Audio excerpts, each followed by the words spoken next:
Ya, selamat malam pemirsa Anda menyaksikan iNewsroom bersama saya Bremana Tenaya. Kita ke informasi berikutnya, seluruh pasangan bakal calon gubernur dan juga wakil gubernur Jawa Barat belum memenuhi syarat administrasi pencalonan. KPU Jawa Barat pun memberikan waktu selama 3 hari untuk memperbaiki kelengkapan dokumen.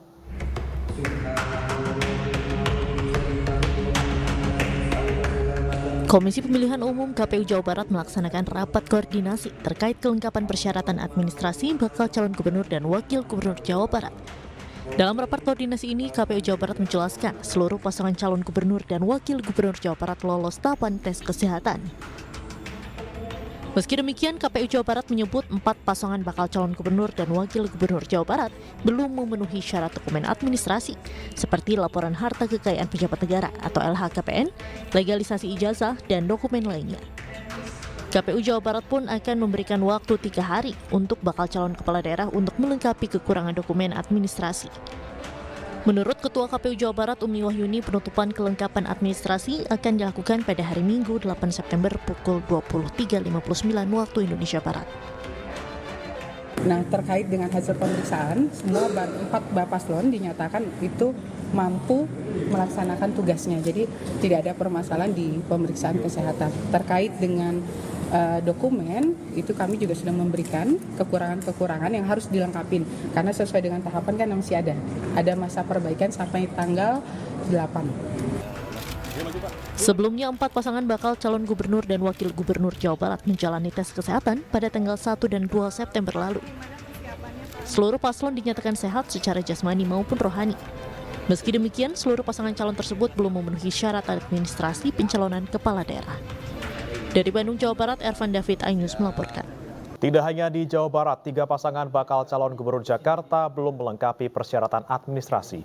KPU Jakarta memberikan tenggat waktu bagi para pasangan bakal calon untuk melengkapinya hingga 9 September mendatang.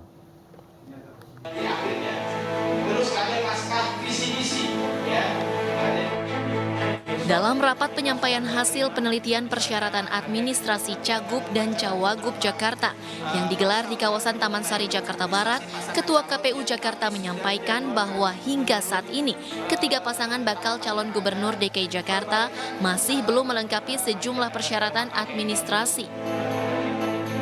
Sejumlah dokumen yang belum lengkap diantaranya surat keterangan tidak sedang dinyatakan pilot, tanda terima laporan harta kekayaan penyelenggara negara atau LHKPN, surat tidak memiliki tunggakan pajak, pas foto, serta legalisasi validasi akademik. Hari ini kami KPU menyampaikan hasil penelitian persyaratan administrasi kepada 3 bakal pasangan calon dan tim, yang pada prinsipnya kami meminta mereka untuk melengkapi kembali berkas-berkas yang ada, dan status untuk ketiga bakal pasangan calon tadi sudah disampaikan pada dia. Ya, yang pasti kami sudah yakin pasangan calon juga sudah siap sudah tahu ya apa-apa yang kurang, karena memang keterbatasan waktu pendaftaran kemarin itu loh. Jadi mereka sudah berkomunikasi sama kami untuk melengkapi berkas-berkas yang kurang tersebut. KPU Jakarta memberikan tenggat waktu hingga 9 September mendatang bagi para pasangan bakal calon untuk melengkapinya. Sementara untuk penetapan pasangan calon akan dilakukan 22 September 2024 dan pengundian nomor urut pasangan calon dilakukan pada 23 September 2024. Dari Jakarta, Miftahul Gani, iNews melaporkan. Presiden Joko Widodo mengaku telah menyetujui pengunduran diri Tri Risma hari ini sebagai menteri karena ikut Pilkada Jawa Timur. Presiden menunjuk Menko PMK Muhadjir Effendi sebagai pelaksana tugas Menteri Sosial.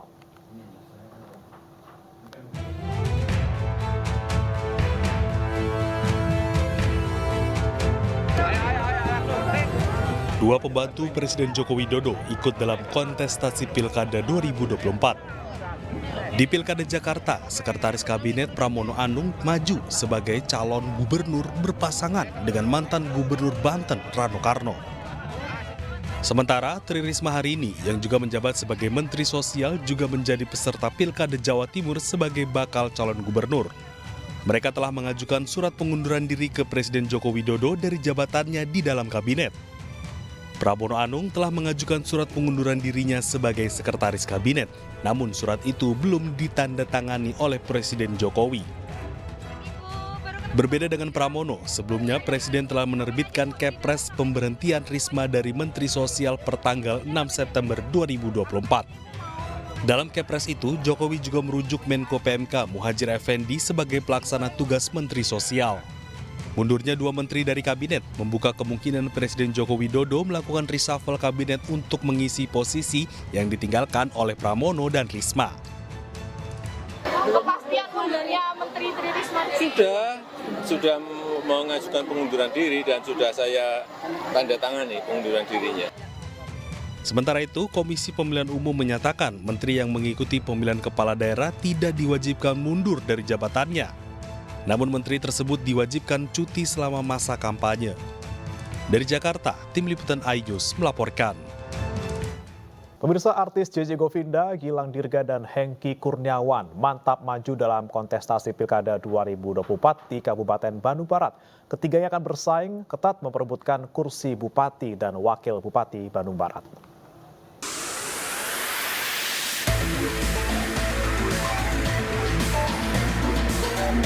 Nama Richie Ismail atau yang dikenal dengan JJ Govinda sudah tidak asing di dunia hiburan. Gebrakan karir hingga kisah asmara dengan Syahnaz Sadiqah menyita perhatian publik. Sebelum dikenal sebagai adik ipar Raffi Ahmad, JJ memulai karir di dunia entertainment tahun 2008 menjadi drummer band Govinda.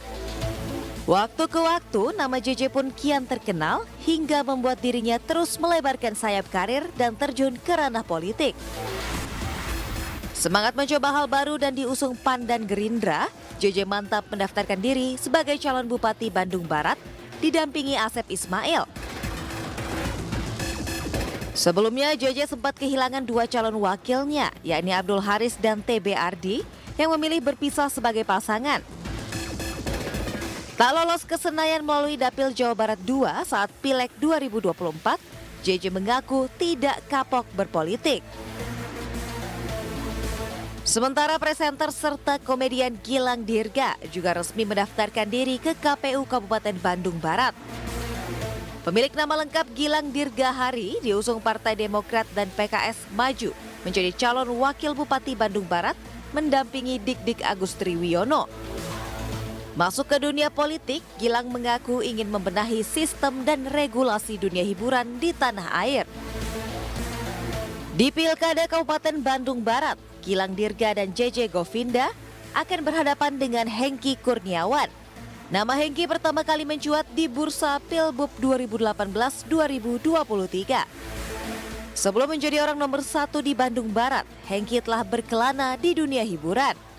Kini kader PDIP itu mengaku tidak gentar bersaing dengan artis ibu kota yang mengikuti jejaknya maju sebagai kepala daerah di Bandung Barat. Tim Liputan iNews melaporkan. Baru saja dilantik, puluhan anggota DPRD Subang, Jawa Barat menggadaikan surat keputusan atau SK keanggotaannya untuk mengajukan pinjaman. Rata-rata pinjaman yang diajukan antara 500 juta hingga 1 miliar rupiah.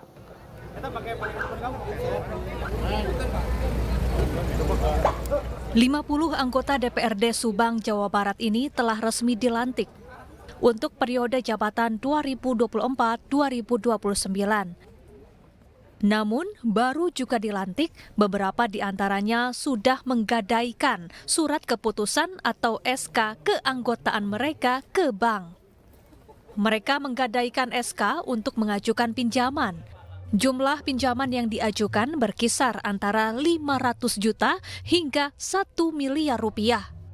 Sekretaris DPRD Subang Tatang Supriyatna membenarkan dan telah menerima surat rekomendasi untuk pengajuan pinjaman.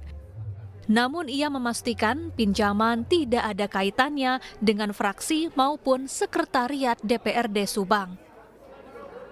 Kalau sebelum saya mungkin itu perpanjangan ya, karena mereka setelah ditetapkan juga mereka waktu itu mungkin menjelang lah istilahnya menjelang. Kalau yang ke saya itu setelah mereka ini ya artinya mungkin di bawah 10 lah kurang lebih, sisanya masih banyak.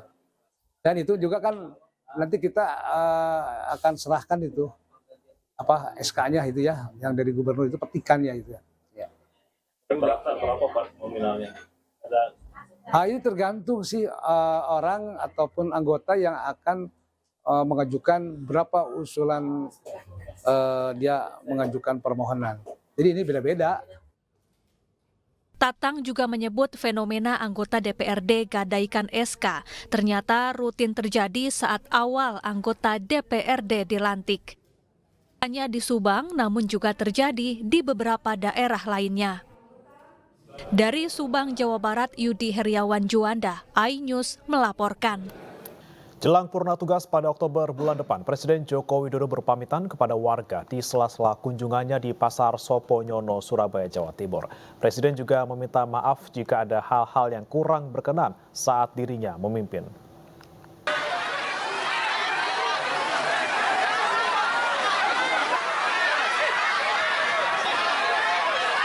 Presiden Joko Widodo menghadiri sejumlah kegiatan di Jawa Timur hari ini.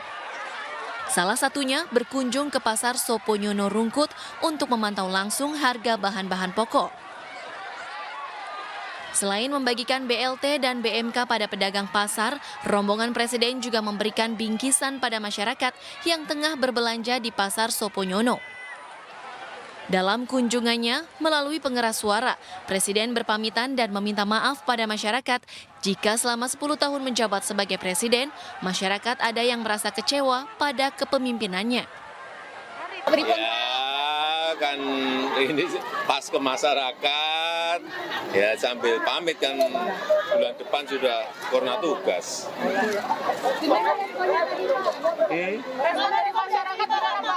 Oh iya. Nggih. Pangapunten, nggih. Selain berkunjung ke Pasar Soponyono, Presiden Joko Widodo juga menghadiri peresmian flyover Juanda Sidoarjo dan peresmian gedung Rumah Sakit Kemenkes Surabaya. Dari Surabaya, Jawa Timur, Yuda Prawira, iNews melaporkan. Sementara itu, Menteri Pertahanan Prabowo Subianto melakukan kunjungan kehormatan kepada Presiden Laos. Selain membahas penguatan hubungan bilateral, Prabowo juga menerima ucapan selamat sebagai Presiden Indonesia terpilih. Usai bertemu Sultan Brunei Darussalam, Menteri Pertahanan Prabowo Subianto meneruskan kunjungannya ke Laos. Prabowo bertemu dengan Presiden Laos Thongloun Sisolit untuk membahas sejumlah isu di kawasan Asia Tenggara dan proyeksi kerjasama di bidang pertahanan. Selain bertemu dengan Presiden Laos, Prabowo juga bertemu Perdana Menteri Laos Sonexay Sivandon. Keduanya membahas topik penting untuk penguatan hubungan bilateral. Prabowo juga menerima ucapan selamat dari pimpinan negara Laos sebagai Presiden Indonesia terpilih.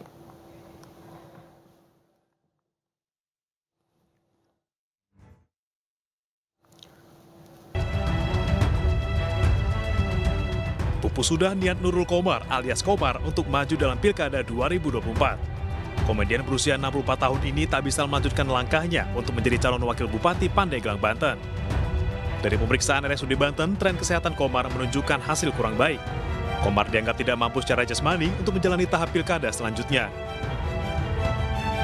Tentunya dari hasil kesimpulan yang dikeluarkan oleh tim medis, pemeriksaan kesehatan pasangan bupati, pasangan calon bupati dan wakil bupati, tentunya ada satu pasangan yang kemudian dianggap tidak memenuhi syarat. Tentunya yang dianggap tidak memenuhi syarat itu tidak mampu secara jasmani, dan diatur juga di PKPU 8 di pasal 126 berkaitan dengan penggantian yang dianggap tidak mampu secara jasmani.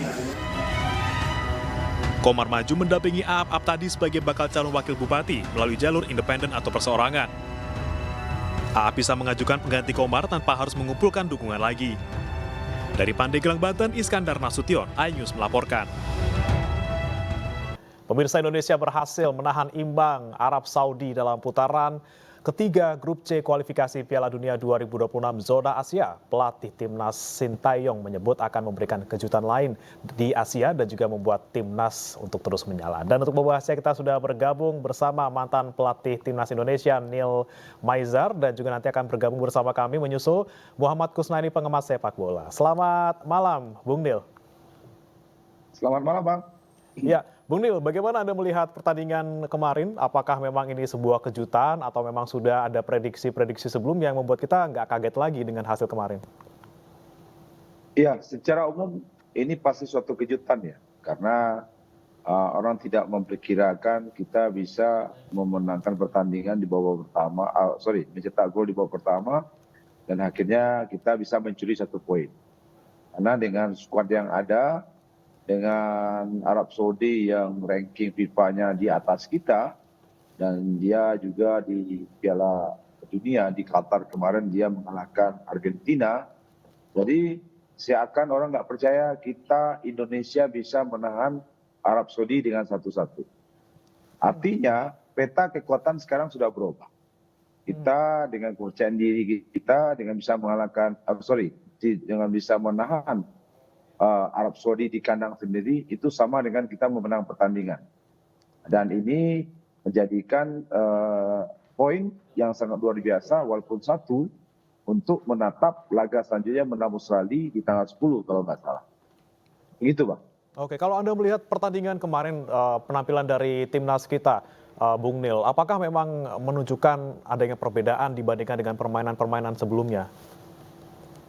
Ya, pasti berbeda, Bang. Dari babak pertama, STM menurunkan 8 sampai 9 pemain naturalisasi, pemain diaspora, hanya 2 pemain lokal, dan juga memasang atau membuat starting 11 di depan pertahanan terakhir itu adalah goalkeeper Martin Paes, dan itu sangat memberikan kenyamanan buat tim. Dan di babak pertama, walaupun mereka ditekan sekitar 5 menit atau 10 menit babak pertama, tapi dengan permainan kombinasi, dengan percayaan diri, dengan pertahanan yang kompak, dengan pemilih di tengah yang bagus, dapat suatu kombinasi play di dalam pertahanan lawan dan dilakukan shooting oleh Orang Mangun dan disentuh sama Sandy Walsh, itu merubah keadaan. Dengan 1-0 itu, Mancini sebagai pelatih tim nasional Arab Saudi menjadi bingung kok bisa gitu. Tapi itulah kenyataannya, dan Indonesia bisa mempertahankan itu sampai babak pertama sampai habis. Sebenarnya kita mesti tetap 1-0 kalau tidak shooting dari pemain Arab Saudi menyebabkan gawang kita. Tapi secara umum, secara taktikal, secara strategi dari goalkeeper, dari pemain pertahanan sampai pemain tengah, pemain depan, secara umum sangat luar biasa. Cuma mungkin di akhir babak kedua, 20 menit terakhir atau 10 menit terakhir, kita memang banyak diserang oleh Arab Saudi dengan beberapa penggantian pemain dan juga beberapa pemain yang kelelahan atau cerdas seperti Tom Hart dan lain-lain. Begitu, Bang. Oke, jadi Anda menilai juga ini baik dari tengah, kemudian depan maupun pertahanan semuanya performanya luar biasa. Tapi menurut Anda yang paling kira-kira menonjol ataupun berjasa dalam tanda kutip untuk bisa baik menahan gol maupun memberikan gol pertama di babak pertama, ini kira-kira lebih kuatnya di penyerang atau penahannya ini, Bung Nil? Sebenarnya ini kan semua pemain kan berfungsi sama. Dan juga semua pemain kan berguna semua posisi. Cuma memang kita di dalam pertahanan dengan adanya Bang Ses, datang-datangnya dengan seorang kiper yang punya experience cukup luar biasa, Martin Paes, itu memberikan kenyamanan buat seluruh tim, seluruh pemain yang ada di tim Indonesia ini. Terutama pemain belakang, bahwa ada salah satu kiper yang mempunyai experience yang luar biasa, yang mempunyai pengalaman yang luar biasa, bisa menenangkan pemain dan pemain itu percaya. Jadi enak pemain bermain untuk suatu pertandingan internasional yang cukup berat. Dan kita lihat komposisi pemain belakang setelah adanya Bang Jai Ises sebagai kapten tim yang punya leader yang bagus, mempunyai reading bola yang bagus, mempunyai cover bola yang bagus, dan tenang dalam bertahan, komunikasi juga yang bagus, bikin kompak defense di antara 3 sampai 5 pemain belakang ini terjalin dengan bagus. Sampai juga di tengah ada Tom Hai ya, ada Tom Hai di tengah, ada Nathan Cho juga di kiri, ada dan di Walsh di kanan. Mereka berjibaku untuk bisa mempertahankan sampai gawangnya dengan keluar. Dan satu hal, ketika bola itu sampai ke depan di suatu serangan dan kombinasi play, bisa menciptakan gol. Nah, siapa yang berjasa? Semua pemain berjasa. Tapi dalam pertandingan yang 2 kali 45 menit, memang fungsi goalkeeper sangat luar biasa dalam mempertahankan gawangnya jangan sampai kebobolan. Terutama ketika dia membuat pelanggaran di kotak penalti, dia tidak panik. Walaupun dia melanggar dan penalti itu buat kita, seorang Martin Paes tidak panik dan dia tenang. Dan dia bisa menunjukkan ke bangsa dan negara Indonesia bahwa saya inilah goalkeeper terbaik yang ada di Indonesia. Sehingga penalti dari kapten kesebelasan Arab Saudi bisa dipatahkan. Kalau melihat man of the match-nya hari kemarin adalah Lionel. Jadi kita lihat kemarin juga Martin Paes ini benar-benar mencuri perhatian juga ya Bung Nil ya, karena memang bisa menahan 18 tembakan yang luar biasa juga dari Arab Saudi. Tapi Bung Nil, kita tahan dulu, kita akan lanjutkan lagi dialognya. Kita ada satu informasi dulu Bung Nil, ini terkait dengan Bahrain yang juga membuat kejutan dengan mengalahkan Australia pada laga perdana grup C putaran ketiga kualifikasi Piala Dunia 2026 zona Asia. Baik, kita kembali lagi ke Bung Nil. Bung Nil, ini kan Australia akan bertemu sama Indonesia nih ya di laga mendatang. Kalau Anda melihat dengan kepercayaan diri STY, dengan performa timnas kemarin melawan Arab Saudi, apakah Anda melihat peluang yang sama-sama bagus nih nanti ketika melawan Australia? Ya, ini jadi suatu pembicaraan yang sangat luar biasa di Indonesia, terutama di kalangan pecinta sepak bola. Kalau menurut saya, dengan kita mendapat 1 poin ketika menghadapi Arab Saudi kemarin, itu adalah nilai positif. Kepercayaan diri kita tumbuh. Kita meyakin bahwa kita ini bisa bicara tingkat Asia dan tingkat yang lebih tinggi lagi di Piala Dunia. Nah, untuk itu tentu kepercayaan diri ini harus dimanfaatkan ketika menghadapi Australia yang sekarang selagi down, dia kalah 1-0 sama Bahrain. Nah, kesempatan ini harus dimanfaatkan oleh timnas Indonesia. Oleh sebab itu, STY harus yakin juga. Tapi dari beberapa pembicaraan, STY yakin dia akan menang pertandingan. Tapi tambah lebih yakin lagi bagaimana dia membuat dan merancang starting 11 untuk mengalahkan Australia yang ada di Jakarta di Stadion GBK pada tanggal 10 September. Keyakinan ini jangan disia-siakan. Jangan dimain-mainkan. Dengan keyakinan tinggi, dengan kepercayaan tinggi, dengan starting pemain yang bagus, dengan atmosfer sepak bola yang bagus, dengan tuan rumah, dengan penonton yang ada, yang mensupport kita secara utuh dan secara total, kita harapkan konsisten permainan yang mereka lakukan dalam menghadapi Arab Saudi kemarin di Jeddah bisa mereka lakukan ketika ketika bermain di kandang sendiri di GBK. Itu Bang. Jadi banyak keuntungan ya Pak untuk timnas Indonesia nanti melawan Australia, selain main di kandang sendiri juga lagi seneng-senengnya, psikologisnya lagi naik-naiknya melawan Australia yang juga malah lagi turun-turunnya karena setelah melawan Bahrain malah kalah. Baik, terakhir Pak Bung Nil, kalau menurut Anda selain kita melihat nanti pertandingan melawan Australia ke depannya, apakah memang kita bisa betul-betul yakin dengan pernyataan Coach STY yang bilang bahwa Indonesia akan jadi kuda hitam di zona Asia ini? Iya, pasti Pak. Karena dengan kita sudah mendapat poin 1-0 itu, orang semuanya terkejut. Kita bukan menjadi kuda hitam. Apalagi kalau sudah menjadi kuda yang harus diperhitungkan untuk masuk di Piala Dunia. Kalau besok, seandainya besok itu menjadi kenyataan dan kita menang lawan Australia, sudah pasti peluang kita besar untuk melaju ke babak selanjutnya. Itu Bang, itu udah pernyataannya sangat luar biasa. Mudah-mudahan kita berdoa dengan doa yang bersama, dukungan dari supporter yang ada, kita bisa memenang pertandingan di Gelora Bung Karno.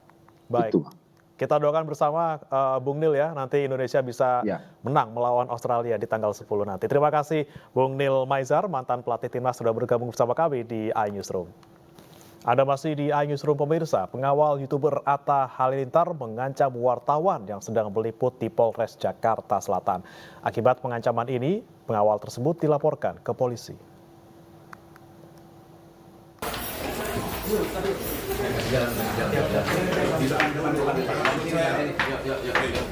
Tolong ansur saya, sempat ada saya di TV, saya culik 1 orang ya. Akibat mengancam wartawan yang meliput, Aliansi Jurnalis Video melaporkan pengawal Atta Halilintar ke Polres Metro Jakarta Selatan. Laporan polisi ini dilayangkan lantaran pelapor menilai tindakan pengawalan Atta Halilintar menghalang-halangi wartawan untuk meliput. Peristiwa ini terjadi saat wartawan sedang meliput Atta Halilintar yang sedang melaporkan kasus pencemaran nama baiknya ke Polres Metro Jakarta Selatan. Akibatnya, pengawal Atta Halilintar dilaporkan atas kasus pengancaman. Kan bahwasanya ini dampaknya besar terhadap teman-teman media, teman-teman wartawan. Harapannya dari perkara ini, dari kasus ini, jangan ada lagi pengancaman terhadap teman-teman wartawan. Karena wartawan juga dilindungi oleh Undang-Undang Pers. Usai video pengancamannya viral, pengawal Atta Halilintar meminta maaf kepada wartawan melalui media sosial dan mengakui kesalahannya. Mohon maaf untuk rekan-rekan media, saya merasa salah untuk perkataan-perkataan seperti itu. Dan sekali lagi, saya minta maaf. Mungkin saya berkata-kata refleks ya. Video pengancaman pengawalan Atta Halilintar kepada wartawan yang viral di media sosial mendapat tanggapan negatif dari warganet. Dari Jakarta, Sofyan Firdaus, iNews melaporkan. Majelis Etik Dewan Pengawas KPK menjatuhkan sanksi sedang kepada Wakil Ketua KPK Nurul Gufron atas penyalahgunaan pengaruh atau jabatan di balik mutasi ASN Kementan. Sanksi berupa teguran tertulis dan pemotongan penghasilan terperiksa sebesar 20% selama 6 bulan.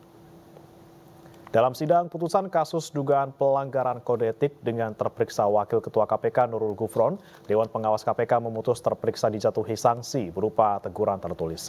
Teguran tertulis yaitu agar terperiksa tidak mengulangi perbuatannya dan selaku pimpinan KPK senantiasa menjaga sikap dan perilaku.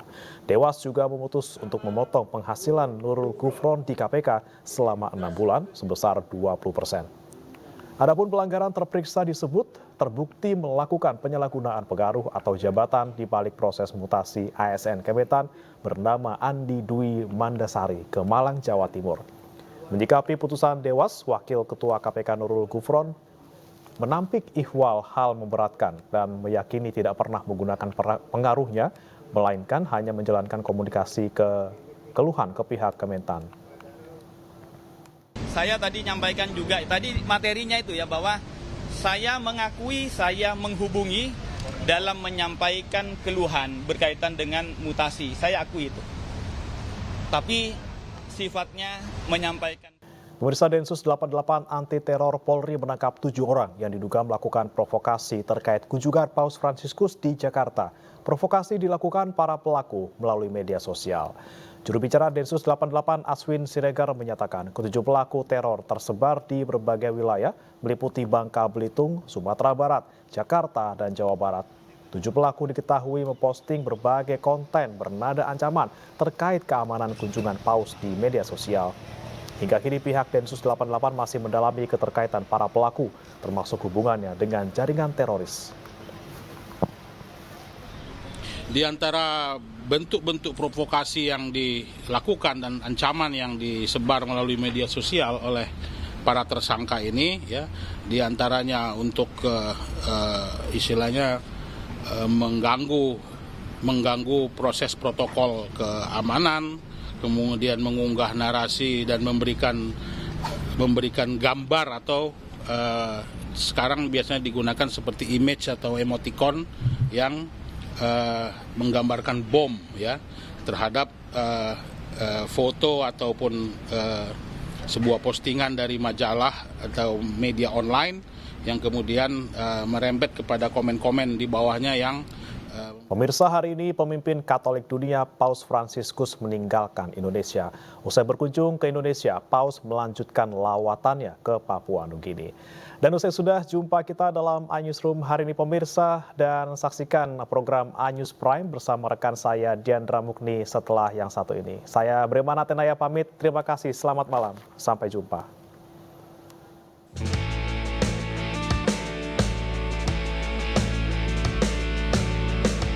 Pemimpin Katolik dunia yang juga Kepala Negara Vatikan, Paus Fransiskus meninggalkan Indonesia untuk melanjutkan lawatannya ke Papua Nugini Jumat pagi.